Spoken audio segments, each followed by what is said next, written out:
За энэ үндсэн хуулийн цэцэн шийдвэрүүд хүлээж авах нь зөвөө. Бидний хувьд нэгнээс давуу байдал үүсгэж тараах материал бусад материалыг илүү бас хардаг дээр тарааж ямар нэгэн байдлаар өөрсдөө сурчлах нь бол хүний эрхэнд тэр зүйн шударга сонгуульд бол гарчилсан зүйлээ гэдэг дээр бол бүгдээр санал нэгтэй байгаа хаа. Тэгээ ер нь цаашдын сонгуулийн тухай хууль бид нар бас өөрчлөлт оруулах ёстой.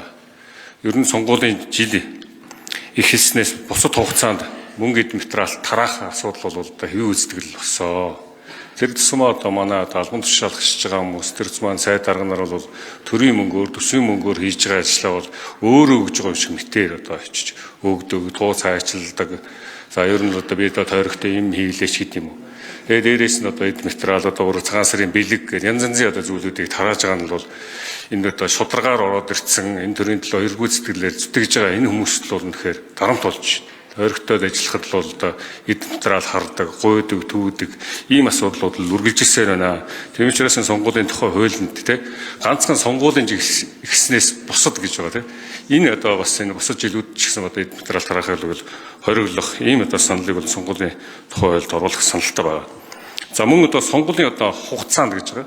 Хугацаанд бол бидний үед сонгуулийн хороноос бүр нэг тойрогт ихэд 1.4 тэрбум төгрөгийн санхүүг зарцуулж болно гэсэн бүр босхыг тавьж өгч байгаа. Энэний үг илэрхийлж мөн номын гүшүүнтэй адилхан бас яг шударгаар энэ төр хоёргүй сэтгэлээр зүтгэж байгаа хүмүүст бол ийм хэмжээний мөнгө бол байхгүй. Тэгэхээр ямар нэгэн бас энэ төрд орж ирээд шударгаар ажиллах биш. За давуу байдал үүсгэсэн мөн эд материал тараагаад гараад ирсэн хүмүүс энэ төрийг бас хоёрдуулах за давуу байдал үүсэх ийм нөхцөл болцоог бас манай сонгуулийн хуулиар бол бас дэмжиж байгаа юм шиг ийм утгаас нь харагдаж байна. Тийм учраас сүүлийн сонгуулийн энэ хуулиудад өөрчлөлт оруулж байгаа дээр нэгсэн бид нөхөн сонгуулийн хуулийг мөнгөний босхийг бол авах ёстой.